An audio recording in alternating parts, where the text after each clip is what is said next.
Alright guys, welcome back to another video, and in this video we are doing a video on score streaks and why they are bad in Cold War, particularly, especially with the new system that they introduced in Cold War. You could see face cam, but that's not me talking. That's my Twitch channel. Follow Twitch, link in the description, or just search up Stepke0 lives pretty much weekend, and we'll be live during the winter break when I have school off. Also, leave a like, subscribe would mean so much. I'm trying to grow my community, trying to grow my channel. It's been a tough time for my channel, tough year. Really haven't seen growth. Hopefully you guys can help me. But let me get right back in the video. You guys are watching this video to hear me rant on score streaks. I do one good thing about YouTube, Twitch, all this stuff. I go on rants. Time to rant about score streaks. Score streaks, kill streaks. Which one's better? Score streaks.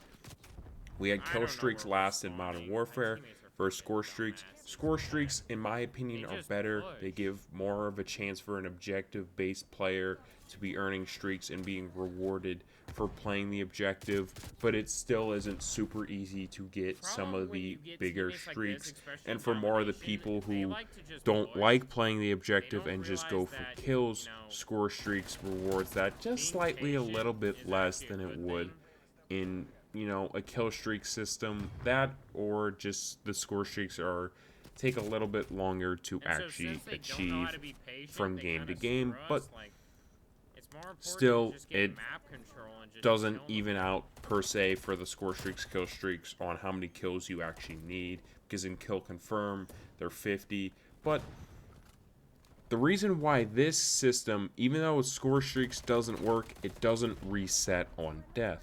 That's the problem, is that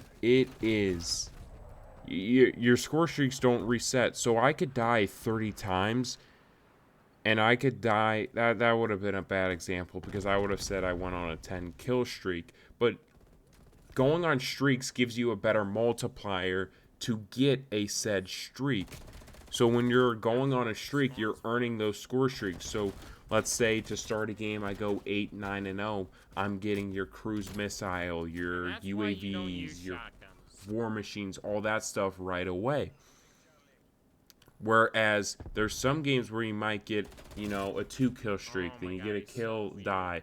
You get an elimination, which is just an assist, You get 2 kills and just a regular elimination, aka an assist. That's still 50 points.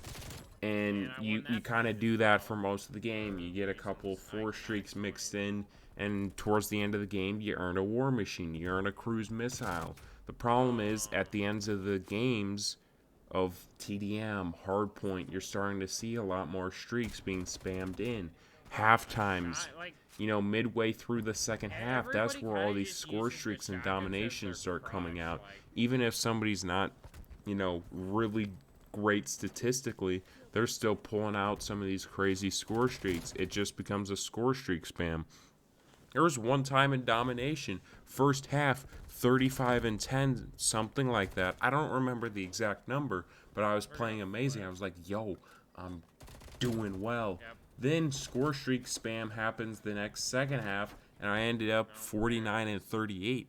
Yeah, that second half did not treat me kindly, but it still is what had happened. So not resetting is the real big problem, and really I don't know many people who actually like this system, and I think part of the reason the system was to reward bad players. But if you're not going on some of these kill streaks, you should not be rewarded. There's some times where I'll go, let's say 24 and 15, 24 and 18 in a TDM, and I get a cruise missile at the end of the game. Now, it's not the perfect example, but, it's examples from sometimes I get from games, some stats somewhat near there. And so the problem with that is that you're getting rewarded for just not playing well. You should be rewarded for the streaks you go on, and including objective play. So objective play should still be a factor into getting score streaks, but it feels like with the score streaks leveled up, it feels like the kill multiplier is really what improves and what makes it really how to get streaks. It just feels like playing the objective isn't the way to get streaks. So it still feels like you kind of got these kill streaks, but they don't reset. Not much you can do in that situation. Obviously, you're still earning points through score streaks. It just doesn't feel like you're earning that many points towards your score streaks. And so, yeah, the spam at the end gets annoying. A lot of people don't like this system. I don't really know many people who like this system. It is really easy to get the higher tier kill streaks. During the alpha, where there was like no skill-based matchmaking, I was dropping a chopper gunner every game. And I mean okay, not every single game, but for the most part. Obviously, I haven't actually really put the chopper gunner in my streak list. I've pretty much been using UAV, counter UAV, and cruise missile. Part of the reason is to get the challenges done for diamond, but I don't know if the counter UAV actually counts. And I've started using the war machine recently, and even though they actually upped the streak, like how hard they made it harder to get the war machine, it is still fairly easy in domination. You just need to play halfway decent, and you've got a war machine in domination. Guess how good? The war machine's a really good score streak, especially for how much it's worth. It's gonna get you 4 kill streaks. Guess what? The war machine also helps you get a longer kill streak. It includes the kill multiplier while using the war machine. So let's say you go on and rattle off a 10 kill streak, and then you pop out your war machine, you get 5 more kills with your war machine.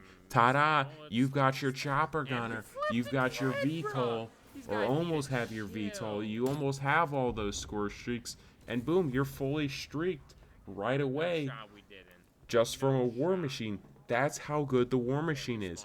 You don't see people using the war machine and not getting 4 to 5 kill streaks. So you basically kind of get towards that reset a little bit.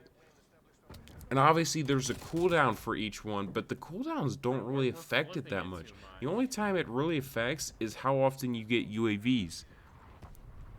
I feel like I would get more UAVs. Now, this isn't true because in Black Ops games, Treyarch, your UAV typically you have to get like 5 kills to get a UAV, while in Modern Warfare, I believe there's only 3 kills for UAV. Maybe I'm a little bit wrong on that. Maybe it was 5, and I'm just being stupid. I probably am just being stupid, but there's a lot of games where you'll get multiple UAVs. It still feels really easy to get a UAV. I mean, no matter how bad you play, you will get a UAV. And so it just becomes a lot easier to get the easy killing some players who just don't play well. And I know a lot of you guys will agree with me that the score streak's not resetting on death. And there's a lot of issues, obviously, on this game. And I don't think the score streaks is the absolute worst. I think the score streak balance just isn't that good. War Machine's really good. The cruise missile is pretty good. Napalm Strike is pretty good. There's a lot of good mid-tier score streaks. And then you've got, like, the artillery's just okay. I mean, it's like your simple lightning strike. It's kind of hard to use because you kind of got to guess where the players are. And so there's just a lot of issues, and there's a lot of mid-tier streaks. A lot of the higher-tier streaks sometimes just aren't worth it. Like the attack helicopter, it feels very inconsistent sometimes in killing people, especially if, say, somebody has cold-blooded. Boom, you're not dying to that attack helicopter unless you're near somebody who does.